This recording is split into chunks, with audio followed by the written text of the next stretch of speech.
trying to develop our own aesthetic at the same time that I don't think that I tried to do political theater. I think that it became inevitable. Like this show that I just finished, I really wanted to talk because I did a lot of queer shows, lesbian shows. I was like, oh, okay, now we can relax. I want to talk about something else. And then it becomes right away I have to get the guns again. All right, here we go again.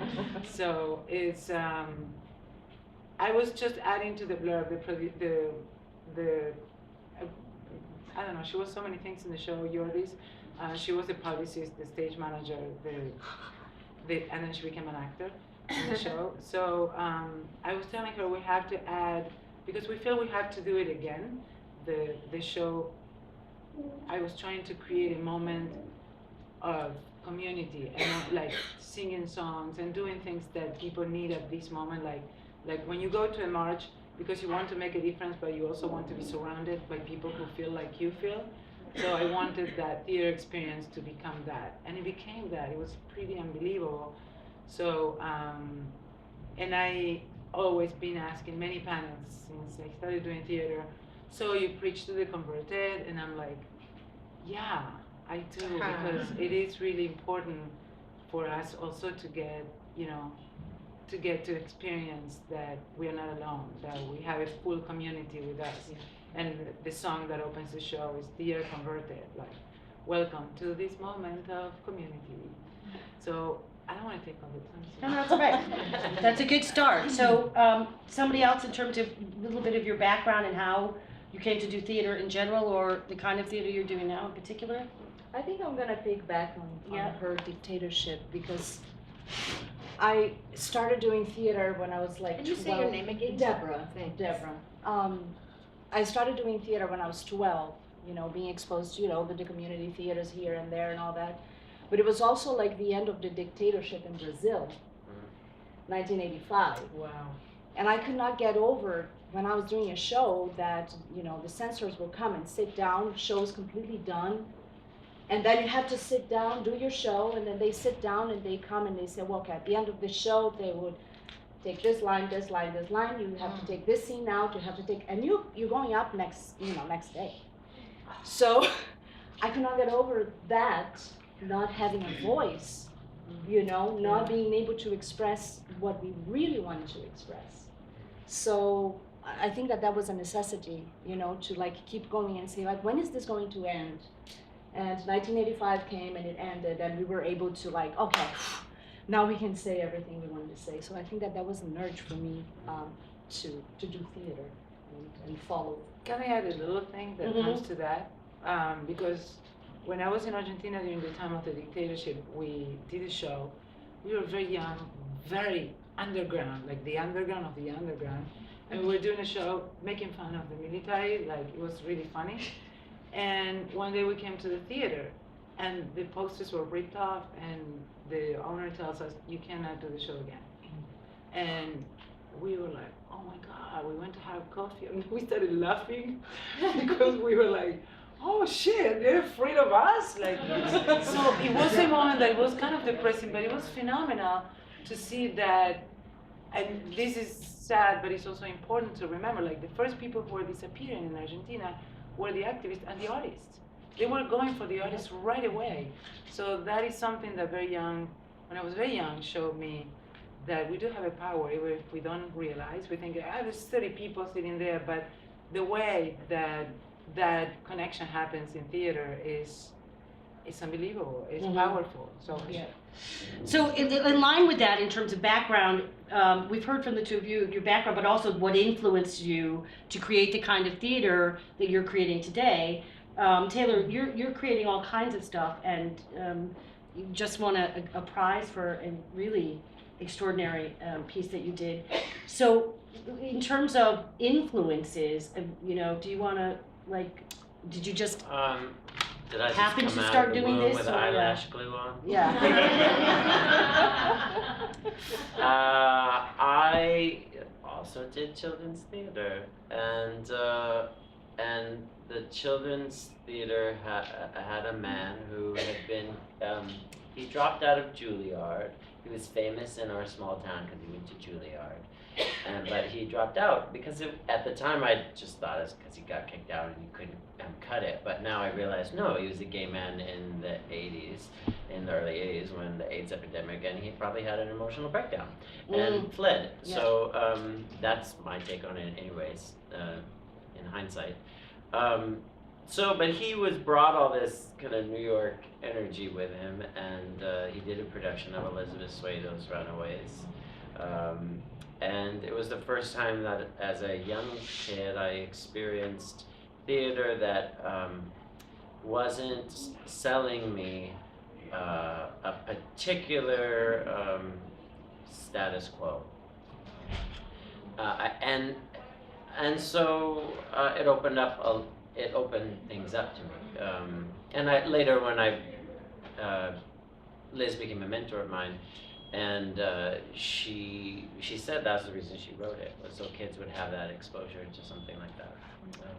And it worked. Kristin, you want to chime in? So, yeah, it's so weird when people ask me about my background because I've been doing theater since I was 5.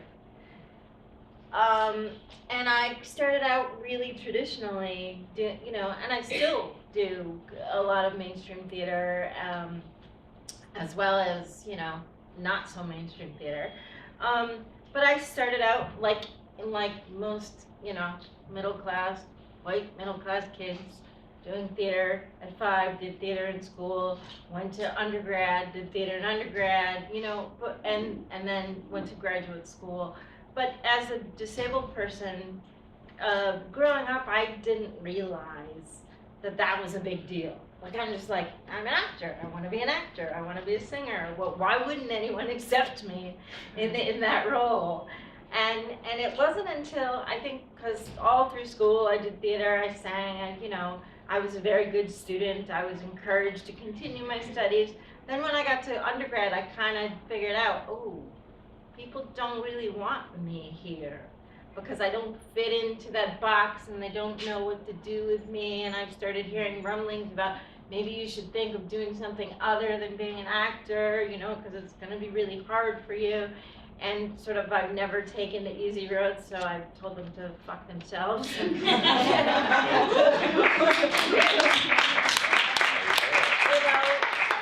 Moved to San Francisco and did theater in San Francisco for 5 years and taught acting and thought, well, I want to continue. I love San Francisco. It's a really vibrant, rich community in so many ways. Theater being only one of them, but being from the East Coast, I'm from Connecticut. And the energy organizations, disability advocate, and I think the best way to sum it up is I used to describe myself as an actor with a disability. Now I describe myself as a disabled actor, and there's a really important distinction because I have grown to see my disability as an asset. All growing up, I said, if people aren't going to accept me, I'm gonna fly in the face of my disability. I'm gonna prove them wrong despite my disability. And I figured out that for me, that was not the right way to go about it because it wasn't working because people's myths and assumptions about whatever you are, if you don't look like them, if you don't think like them, if you don't love like they do, their myths and assumptions are so ingrained, as we see in our current administration. It's hard to knock on hard heads. So I decided, I am proud of being a disabled person. I'm proud of being a disabled actor. It certainly doesn't mean that all I can do is play roles of disabled characters. As a matter of fact, it's hard to even do that because we're not even hired to play ourselves. So I think I'll leave it there.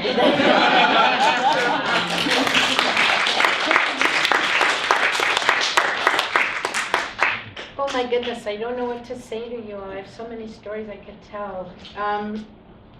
One thing I will say is that the first production I ever directed was Runaways. Oh, really? How did we not know this I about don't each other? know. That's crazy.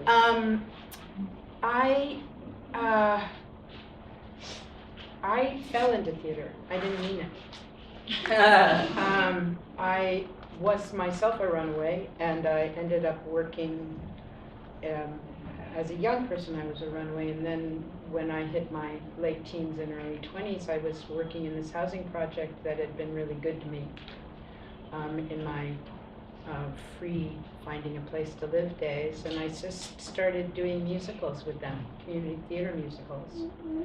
And because I always loved musicals. I mean, I still do. I'm a whore for a musical. I really am. So my boyfriend at the time was a choreographer, and so I dragged him in, and we started this theater program there. And I knew nothing really about what I was doing, except that I loved musicals and I loved these families that I knew and grew. And we did 4 shows together they just were so amazing, because the whole housing project was engaged. Everybody made costumes, everybody made food, everybody rehearsed each other's kids and the rules and la la la, and it just happened out of place and out of joy, really. And so I never really had thought about having a life in theater. I thought that was my life, and then little by little I kept the legit theater. I'm from Toronto, by the way. Yeah. I noticed that you said about, so Ah. I was gonna ask. Yeah, I'm from Toronto, so that's where it was. And little by little, the legit theater, which I didn't even really know existed, started to invite me to do different things. And then I actually had a taste of what it was like to also work with really rigorous artists, which was a different kind of aphrodisiac. It was a sort of simultaneous appetite that developed in me, along with wanting to just do things communally with the people who love doing it. So fast forward, I actually fell in love with someone who lived in New York. Oh, what a mistake. I moved here Christmas Day of 1982, thinking that when you say I became a feminist during post-ban feminist, I did this after. When I came here, I thought it was going to be like it was in the 70s. I thought we'd all be in Cappuccino smoking cigarettes and talking about everything. And every conversation I had with every person I met was like about their careers and about their agents and about their this. And it was so stunning for me. I just kept thinking, oh, I don't want to talk about these things. Plus, the other thing is you just feel so like a failure all the time because I'm not thinking about those things. You know what I mean? So many years later, after living many lives and kind of moving from that world into discovering that actually PS 122 and Dixon Place were big revolutions in my understanding of New York City and art.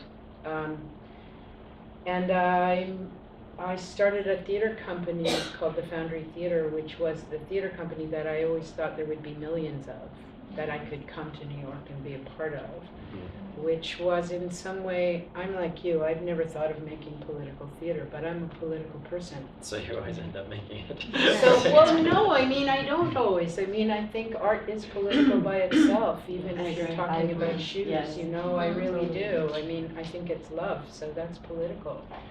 And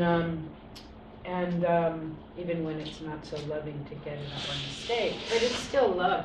People are, anyway, I'm not gonna argue that. With myself, I mean. So I basically started the Foundry Theater so that I could be my political self and ask myself questions about my citizenship, or no, not my citizenship, my participation in what makes a world, and to make theater that wasn't being made everywhere else, and not in protest. I want to say right away that I did not start that theater as a protest. Not that I have any aversion to protest, but that's not the best use of me. I want to prefigure what could be with the work that I do. That's my politics. And so now I have this beautiful theater company that's been just the most gorgeous boat to sail along the river with, and that was 23 years ago, so here I am. And Yalini, let's hear a little bit from you before we move on to some, not really other topic.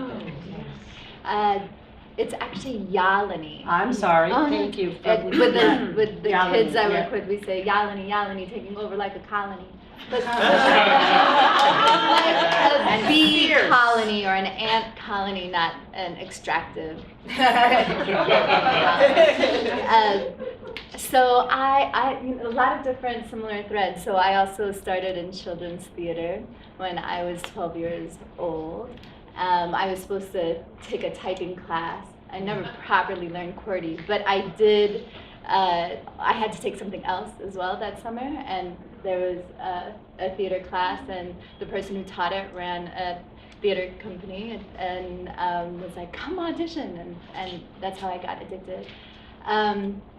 I was a complete social outcast at that age. It was really, my mother was kind of provincial village, you know, like life in Sri Lanka. I was the first raised outside of my family in the US, and so, you know, I wasn't allowed to shave my legs, not allowed to wear makeup. Skirt had to be below the knees. I was like pinning it up in the bathroom. And my mother grew up like, you know, one new dress a year, you know, so this idea of like Guess jeans and all of the, like, we got in huge fights. She made me wear a uniform to public school because she felt I was too materialistic. Yeah. Now they're totally different. Now they're totally assimilated. Where are they from, Yalini? Where were they from? From Sri Lanka. Okay. So, and so that didn't like go over well at my school at all. So I was a social outcast, but in theater, I felt like I could shine. That part of me that nobody could really see at school, that I had to hide and kind of make it through, was able to shine. And so even though I don't think I was conscious of it at that time, theater was a space of healing for me. It was a place of me being able to express a part of my soul. Then, so I fell in love with it, and I studied theater as an undergrad. You know, when I was doing children's theater, being cast wasn't really a problem. I wasn't necessarily the star, but I was like lots of different extra parts, you know, which I got to show off my character work, and you know, there was a different type of showing off, you know, when you got to play those roles. But I also was playing a lot of animals and a lot of, you know, so I kind of aged out of children's theater and playing animals, and I found myself, it became a lot harder for me to be cast. So I got cast in the first main stage production as a freshman at my theater program, which was like a big deal, but that was a more abstract play. I played multiple characters. My race didn't necessarily matter. And then after that, it was always called back, oh, never cast. So then I was like, okay, I'm gonna go into the outside of the university and try to get, you know, I'm not here just to study theater. I'm here to perform. I need my practice. I was still finding similar dynamics. That it was hard to get paid roles, first of all, as a brown-skinned woman in the late 90s. And then it was a lot of like getting into these little fights with directors about, could I really play Antigone, or could I, you know, and it was just a very like frustrating process for me. So I co-founded a theater company of color with that ended up being mostly women of color, and who were going through like similar issues of like they had you know 3 classical monologues and 3 contemporary monologues. They had so many Shakespearean because as you know, as a brown-skinned person, you know, you can be cast in Shakespeare, so you got to know like, you know, 6 Shakespeare monologues, and then you've got your contemporary choreo poem, like everybody knows their Sasaki Shange, everybody has, so,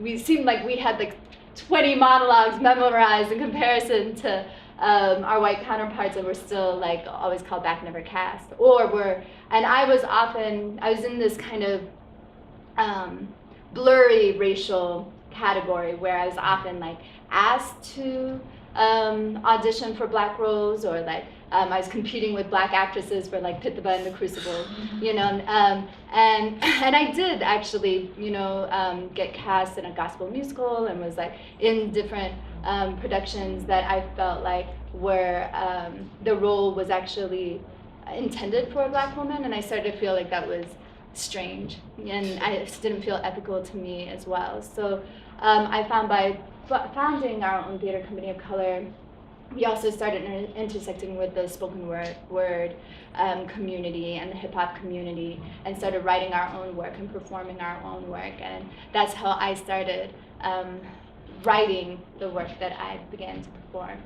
It started off as something that was, you know, influenced by kind of the, I guess like different.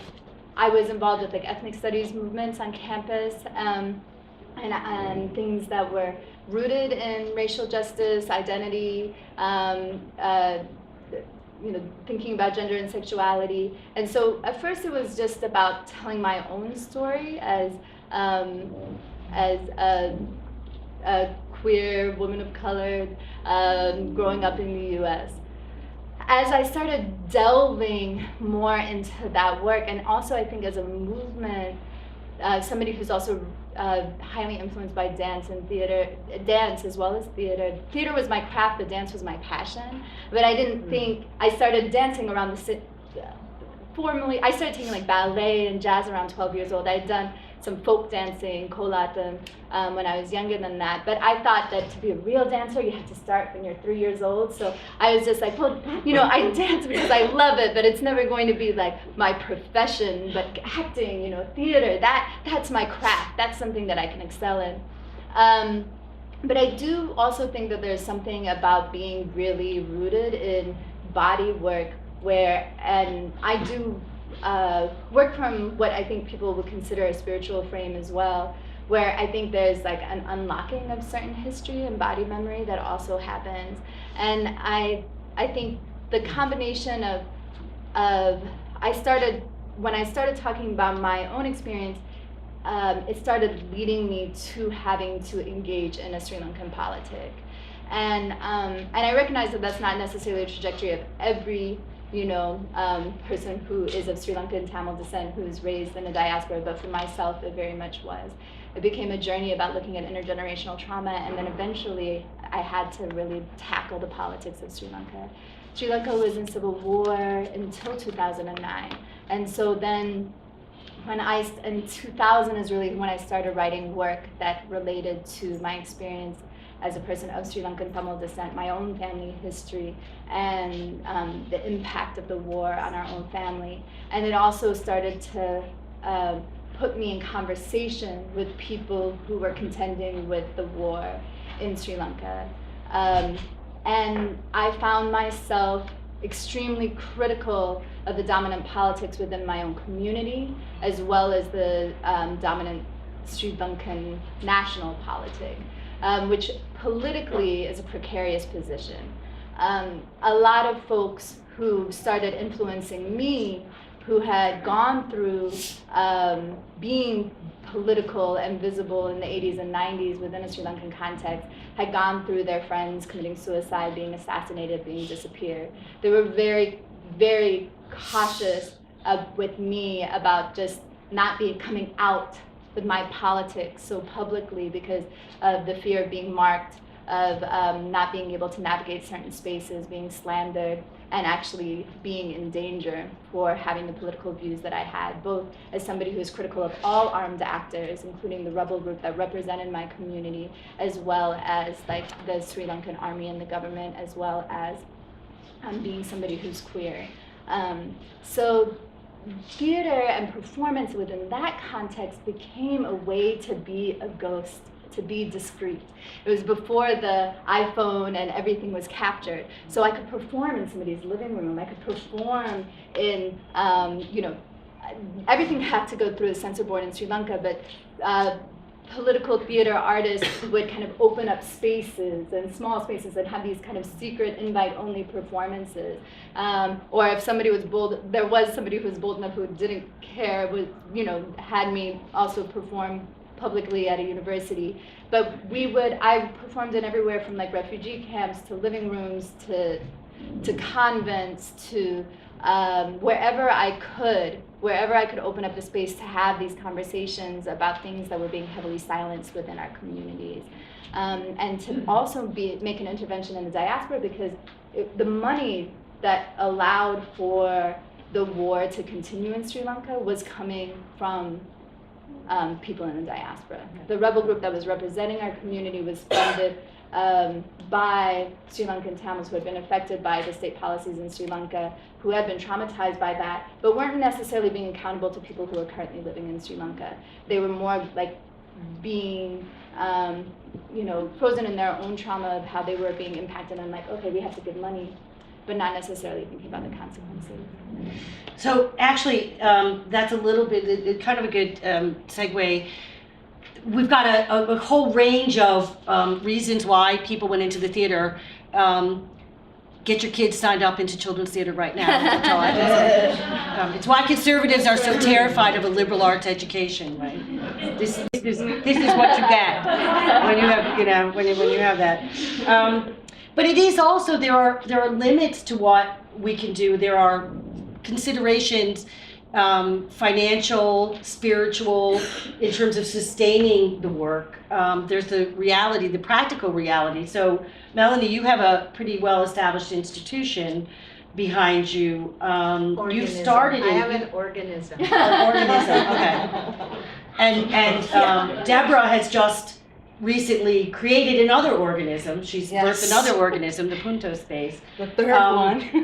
And Susana and Yalini are generating their own work, and you guys do a lot of touring in different places, and you're sort of a hybrid in the middle, right? Generating your own work, but also working within other organisms sometimes to do what you do. And Kristin, your work is sort of divided between your pursuit of life as a professional actor and your work as an activist. So in terms of sustainability across the board, whether it is just literally the energy to keep going, or having the resources that you need, it's very interesting in this point in our political life in this country, to hear Yalini's story or Susana. And if any of you are on Facebook and you have friends who came from countries where they had been through a dictatorship, and the resonance of what is going on, is that I can't help but, this is not in the prepared questions, but it's why we have a discussion, right? The work that some of you guys are doing here and now, it would never have occurred to me 6 months ago to believe that you could possibly be jailed for it, or silenced, or, right? Having the posters torn down from your space or any of that, and suddenly that doesn't feel impossible anymore. I think it's already happening. It's happening. Well, except, can I just say one thing? We've never, ever had any kind of systemic government. Well, I'm only an American for the last number of years. But there's not even a Ministry of Culture in this country. There never has been. Okay? The NEA didn't happen until the 60s. Right. So in terms of the sort of systemic support of artists, I'm not saying things are unbelievable under Donald Trump, but let's not forget that in terms of the support of art, look what happened during the NEA 4. Look what happened in the 80s to the NEA. It was fucking decimated, excuse me. No, it's, I wasn't really referencing the government support or financial support from the government. I was really talking about the literal ability to continue doing the work, and that had not occurred to me. The censorship or the, right, as well as, we know there's not tremendous government support. I mean, it's a joke. I'm just talking about how that reflects the cultural. Yes, I agree. But still, as individual artists, or as small companies, or as companies that are a little bit outside the mainstream, that was really my point with this question about how do you sustain the work? How do you sustain yourself? And if we want to get the word out a little further or be more bold in what it is that we do, what are some of the kinds of things that are possible or that you find sustain you in the work? Well, I think you do the work because you're exhausted. You bring your exhaustion to the work, and that's what makes it. Yeah. So Okay. that's that. I'm always kind of. I'm not saying that you have to be in a horrible situation in order to be an artist, but I do think you have to go until you can't go anymore, and then go a little farther. I was in a panel last Sunday at the Mama with Karen Finley, Kate Marston, okay, Holly Hughes. It was great, and Sounds yeah, amazing. and it was a discussion. We were also discussing this because of the endowment for the arts thing, and then I never had any other option but to being an independent artist. I support my work. My work doesn't support me. I have a day job. I work with dogs. I walk dogs and I take care of dogs in my house. And I'm not afraid of losing support because I never had any support anyway. It's true that I tour, but I tour because when I can, I don't go on long tours. I go to Bogota, I come back. I go to Argentina, I come back. I do my shows and I come back. But because I have my business that I have to support here. And I think that it's not like I'm saying no to any grant. It's not like, but it is in a way. It is also an option and it is a choice. And I like when I am invited a lot to talk to students in universities and I teach workshops a lot. And I always tell them that it is an option and it is a way to like. In Argentina, we didn't have any support for any art when I was there. So when I came to the States, there was already at that time conversations about the losing funding, and I was like, okay, whatever, we'll do it. We will do it anyway. It's not like we are going to stop. I'm not saying because people get really mad at me when I talk about these things because I do think that artists should be paid, but it is complicated who's paying you, and then how much of your work is going to be catering to that. Like I feel something exploding inside me when I write a grant or something that, and even to tell you the truth, when I get commissions, the pressure drives me crazy. I can't write. When I'm writing because I'm going to do it because I want to do it. I want to do it whatever I want. It flows. It goes. And I have a great show. And I'm not saying that commissions are not good. They're great, but there's also it's a contract that you're signing, and It's autonomy. You just want your autonomy. I feel like for us, Right, so you just started a space, yes, which is beyond just you're supporting your own personal work. craziness. Yeah. Insane. Yes, craziness. But the way we found it, it's an events and performance space. So it's not just, then I'm not just like an artist, just like, I'm going to open a space and this is going to be wonderful. There's a little bit of a strategy, on putting events and it's another big monster out there. So we have a department for events that helps support the space in that sense. And I'm pretty much with you, nobody ever supported us. So, we rely on the kindness of people, individuals giving donations and things like that. Speaking of which, there's some bags all around that say donation, There you go. gratefully accepted. Yes. So, except, I have 3 companies, so it's it gets a little bit complicated, There's Spoon to Space, which is an event and performance space. Before, we used to have a space on 46th Street, and it was performance and events, because we wanted to do mostly performances and events on the side. And then reality hit, and you're like, wait a minute, I can't pay the rent for the space that I created. So you flipped around. We flipped around and made events and then performances on the side. And so how it's going to work out. Well, we charge a lot for events, and then we funnel that money, part of that money to support, artists that are around that we believe in, and we invite sister companies. We have a sister company in Paris, and we have another sister company, .br, and put Nettles in there. Now we mix everybody in there to support each other, and then it becomes community. It becomes, how can I write my things, the way I want to write, the way I want to do. So it facilitates in one sense because you have your own space. So I can come in at 3 o'clock in the morning and say I'm going to just rehearse in my own space. But at the same time, you have to wake up at 5:30 to make sure that the client is fine, and then you have to pay your bills, and then you pay rent and all that stuff. So it, to me, is an act of passion, and you need to be exhausted. I totally agree with you. And it's from that exhaustion that you find the strength. And of course, the people that are around you, like how do you support yourself? The sustainability as well is the community that you create. It's not just, I'm gonna do it by myself, but you have to have the community around you. It is a way of sustaining as well, not just financially, but your spirit needs to be grown with that. So having 3 companies, it's kind of crazy. But I don't do it by myself. I would never be able to do by myself if it was not for the people that I surround myself with, my business partners, my sister companies, my this, my that. So I think it drains, but it's a good draining. It's a good draining. I don't know, I think one of the things that I have been thinking a lot about lately, especially since the election, but in the past year or so, is because right now I do write, but I'm not gonna pretend that I'm creating work like all these wonderful people are.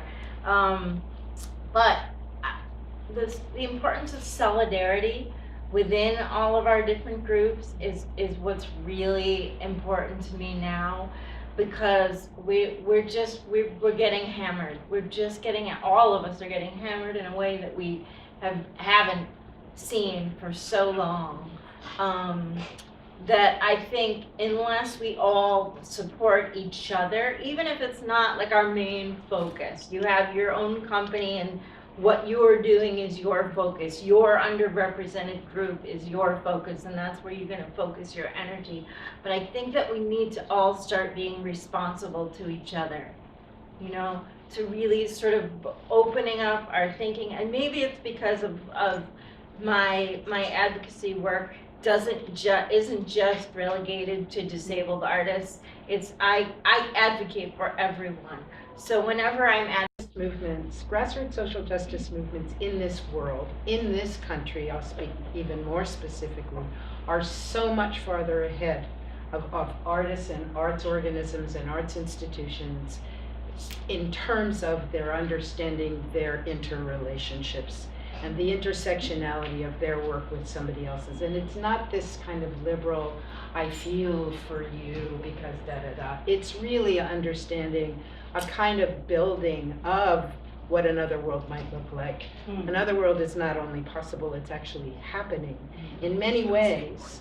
It's already happening, but in the art world, especially in the theater world, especially in the legit theater world, forget it. It's the most competitive, it's capitalism at 100, at off and running. And I'm not a capitalist, by the way. And really?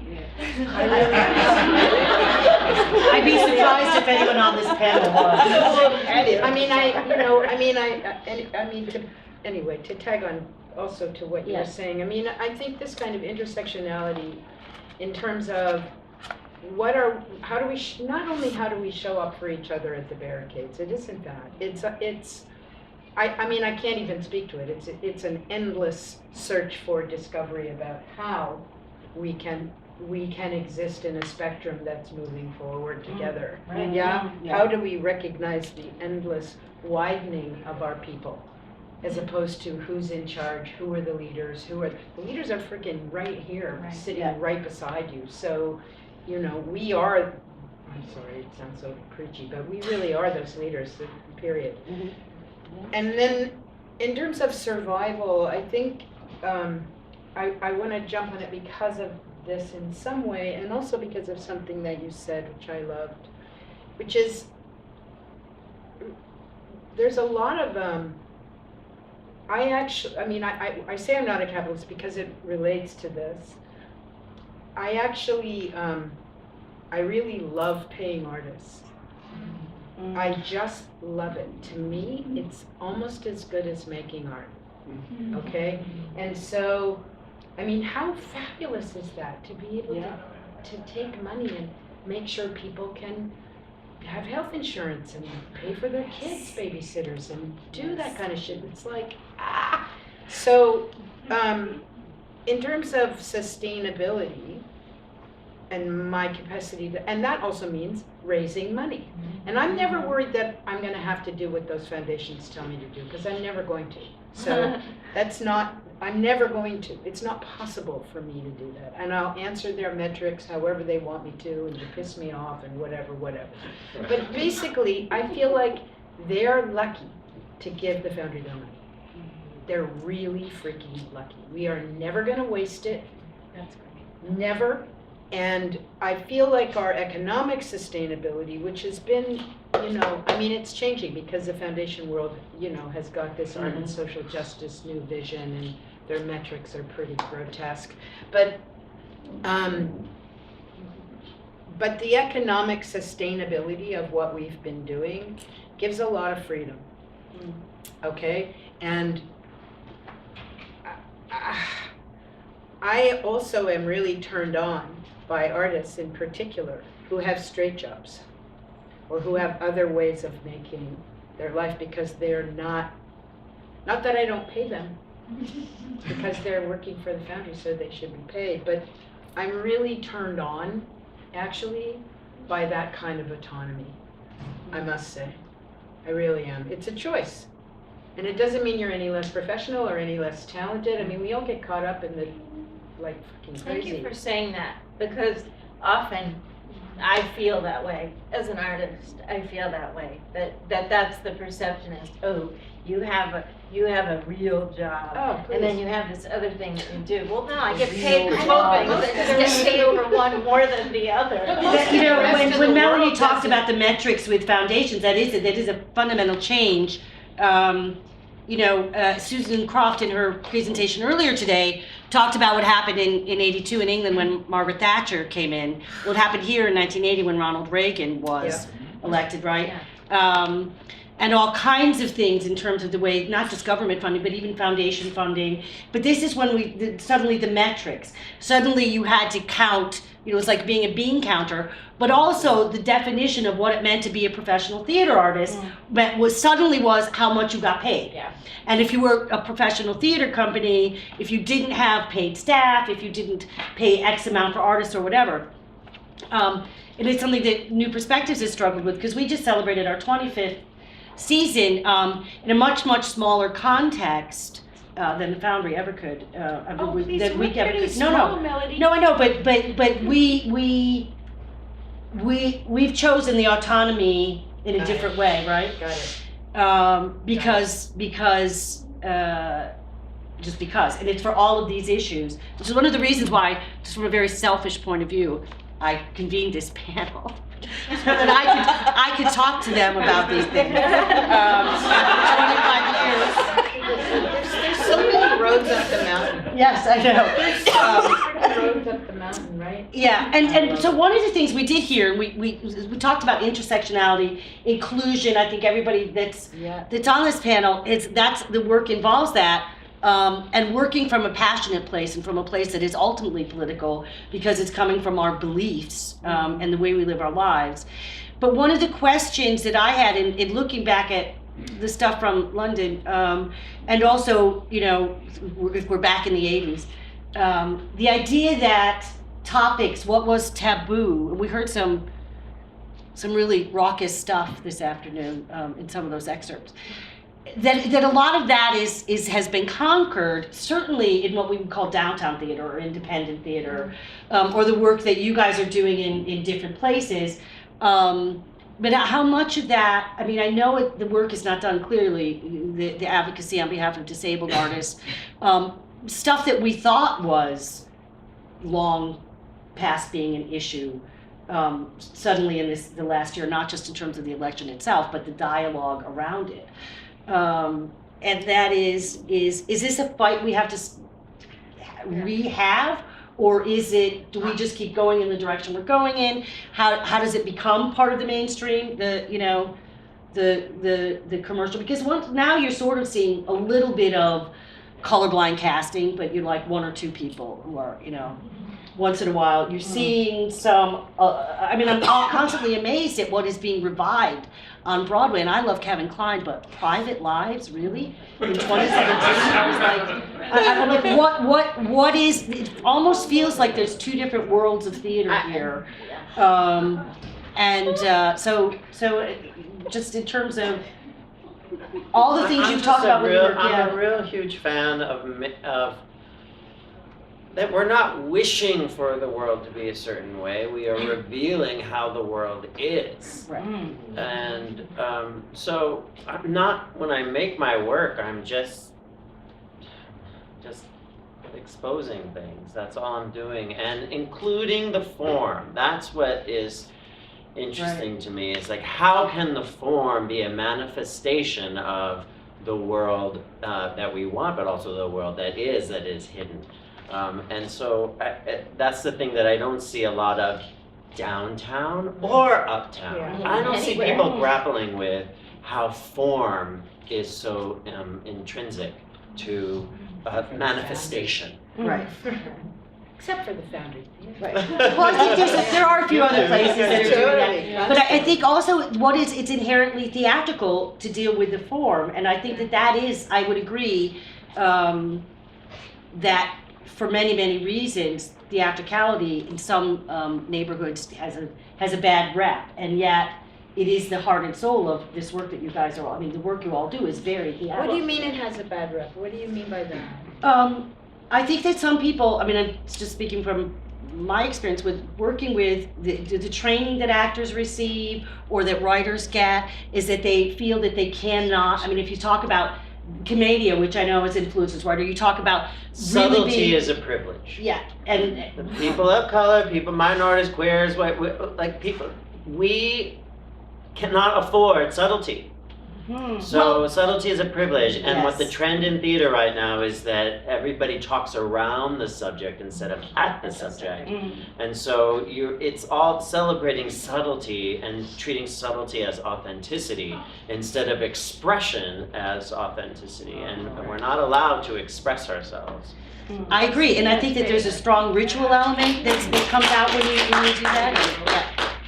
And spectacle is all part of what theater is in terms of expression. You need to have all of those tools in play. I want to just tie it back to some of the stuff that Susan was doing when Susan was presenting, because that speaks exactly to what Taylor was just saying. That the stuff that we saw today was not subtle in any way, and it wasn't designed to be subtle, right? And that movement came out of, as she said, the politics of England at that time. I will say I have spent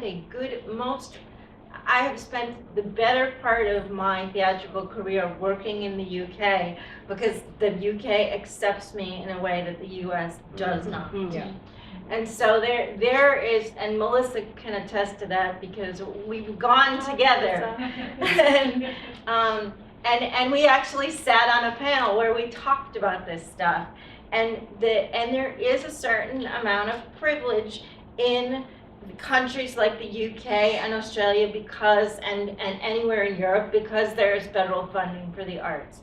Now, I know we're not really talking about the funding, but I say that only to say because that federal funding allows those people to make that art in a way that they do. They're very hands off too. They give you the money. They say go and do whatever you want. Like one of my dearest friends. I'm very involved in the disability arts movement in England, which is huge.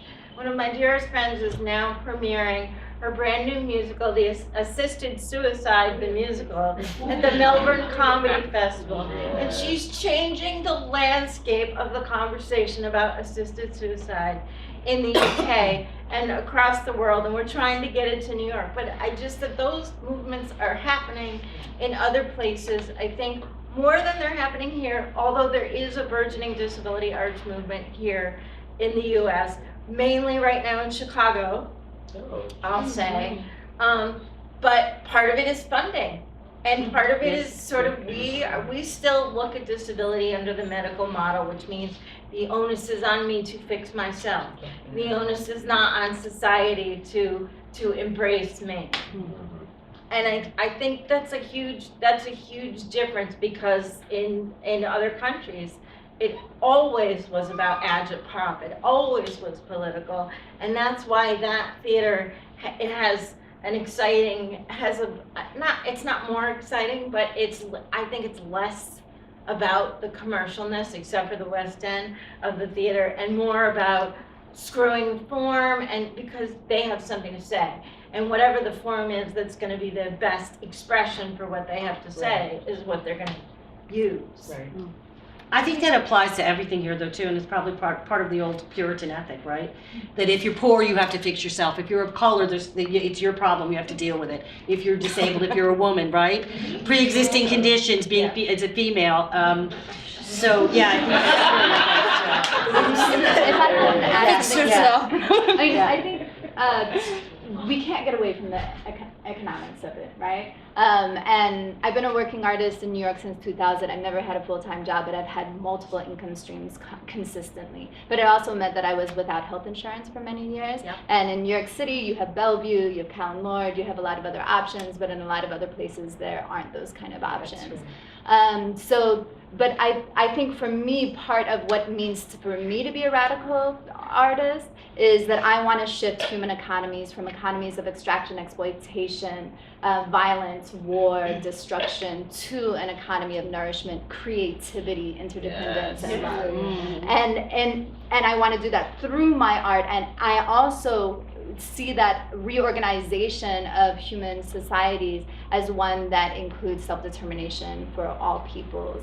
And so I think, like, I have been very tired as a working artist, and when I was younger, I mean the jobs, I've had like every job from database entry to bartending to, hanging from the ceiling, I've worked so many parties, like it's just ridiculous, and then finally I became very intentional about my other income streams, because I realized that it was destroying my body, and that I was unable to fulfill the commitments and responsibilities that were really important to me, and to be able to, like my partner and I, my partner is a hip hop MC, we're doing elder care right now, right? So like her dad has Alzheimer's and dementia. It's extremely important to us that we're able to care for the people that we love in our lives, that are blood and chosen family. And so for me, I do want to be a thriving artist. I don't want to be an exhausted artist. I've seen so many of our really brilliant, genius folks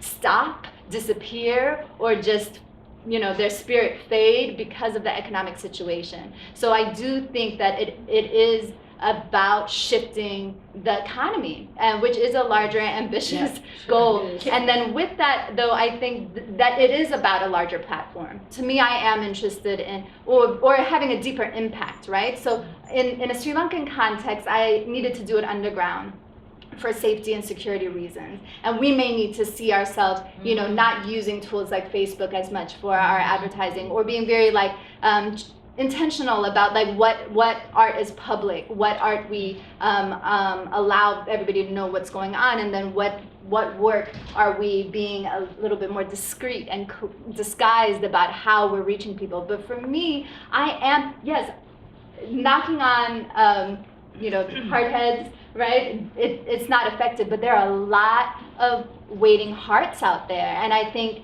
as part of our work, as part of my work as an artist, and somebody who's a queer Sri Lankan Tamil, that means there's very few people in my community who are out. So that means that I am always talking to people who have different political views. I am engaged with folks who are socially conservative, who never even had never even understood that somebody could be gay or in love or build a partnership with somebody. When my partner and I were traveling through small villages in Sri Lanka, Cambodia, South Africa, we're opening up spaces in places where the conversation is very, very new. And I think that's the power of art, is that I'm able to win somebody over through the vibration, right? So even it's my art that saves my life, where otherwise I would be targeted or persecuted. It's the art that makes people feel like, oh, she's valuable. There's something that I feel. Susan, were you? Yeah, I wanted to say something because. And I'm gonna let you have this last word, only because you guys, you're not going anywhere, but we're gonna let them ask questions and. But this is something that I sustain my position as the independent artist because I think that when we talk about the economy and the giving the money to the artists, and I remember from people who live in communist countries that they were like, they didn't know what the fuck to do with the artists because it's a system of production. And you cannot produce in the same way that you're going to produce in a factory. Like, I know that sometimes I have to get up in the morning and go to work. And I live in the Bronx. I go to Van Cortlandt Park in the woods. I love it. But also, that the way that when we are writing, we talk about the writer's block, like, no, not writer's block. Like you're writing, you have to get up and clean something. And it's like, we are like, oh, I'm distracted. And sometimes it's that the intensity is so much what is happening at that moment that we kind of, wait, let me take a break. Yeah. And I think that moment can be extended to our lives. Like, I am a super prolific monster. I create plays all the time, but I need breaks. Like, there's, I finished a play yesterday, and I'm gonna be reading cartoons for 10 days, we can't be producing in the same way that any other, it's the only subject in a communist regime that they didn't know what the fuck to do. And there's like that kind of pressure of producing in a certain amount of time. That is, in my opinion, what we call the writer's block. Mm-hmm. Because it cannot happen like that. It's really like, it requires a certain kind of connection. I'm not saying, I have a job. I know that professional, like you were saying, that my agent, my professional, I have a job, but my theater is the center of my life since I remember. That is my life. And the fact that I support my work doesn't support me. It gives me money sometimes, the poor thing, but it gets a little bit I can't make a living with that. So it's like, yeah, and I, like when I teach a workshop, I go to Montreal and I teach a 10 days workshop, I come back and I'm dead. Like I finish that class and I'm sleeping, I'm doing nothing. It's really like, it's about energy, the way we manage our energy. Our energy is not like a never-ending thing. Yeah, give. It's also, there's other way. Okay, no, I think that's a very important point that we overlook in New York is the importance of self-care. Right, and downtime too. Yeah. So, questions, and really sort of looking at how do we take all this amazing information and the work that this panel represents, which is pretty incredible, and do something with that, not necessarily with this, but how can we grow the work? How can we find new avenues? How can we have some recharging, some renewal of energy in this time that we're living in, where there's so many issues, not the least of which is the political situation, but there's other things as well. If one stops, I have to consistently take breaks from my political blogs, or otherwise I would never get anything done. So I've been on a break for a few days, so normally I could give you up to the minute what's happening, no, I can't go the full blackout. I feel compelled to be an educated citizen. But anyone have, and it doesn't always have to be a question, it can be a comment. And could you stand up just so we can hear you? The acoustics aren't so hot in this space. Okay, well, I've been trained to project, so I'll try. Lovely. My name is Ivy. First of all, let me just say that as a young artist, this has been one of the most productive talks I have been to. Definitely feel like it's so easy to lose faith in New York. We feel like we're commodifying ourselves. We feel like we need a paycheck. That's what defines it. So thank you for twisting that perspective on its head for me. Very necessary. I guess my question, a little open-ended, but what is your advice for young artists today? Because you've had these amazing careers so far, and what do you want to see the next generation working towards? We've hit a lot of important points, but maybe you have something. Total revolution, that's what I want to see. I personally would like to see the more generous artists with more power. I feel like something that was heartbreaking about my career, or like my trajectories thus far, and what I've had to do a lot of healing around, is that sometimes, because it can be so competitive here, because there's a lot of exploitation, people won't pay their artists, they won't pay their performers, they're like, oh, you're a dime a dozen, there's so much talent in this city, that sometimes it's the most exploitative who ends up getting visibility and platform. And and then in response to that, our more generous artists are like, oh, I don't want to be like that. I'm not going to try to get that. I'm not going to try to do this because all my examples are people who are really shitty people, And so, like, what I'm looking for are, I see entrepreneurship as a form of self-defense, and I feel like advocating for your rights as and for a living wage as an artist is a part of shifting human economies. And I also think that and part of us working towards a life where we're thriving. But I think a huge part of it is that folks who are generous and working to tackle their contradictions and truly are thinking about connection and being cooperative and supporting and being in solidarity, that people step into their power even more deeply, and especially during this time, because we've allowed the greedy and exploitative to rule us as humanity. So as artists, we need the most generous artists to shine. I just a little piggyback on that, just to say that something I would love young artists to start doing, because the older artists don't do it, is trusting your collaborators. So instead of, if you're a director, hiring a costume designer to design the costume the way you want it designed, instead bring them into your process and say, this is what we're making our shows about, this, go. And when they make it, wear it. Yes. Instead of giving them 500 notes. And you know what I'm saying? And that's something that I don't see that anywhere other than in my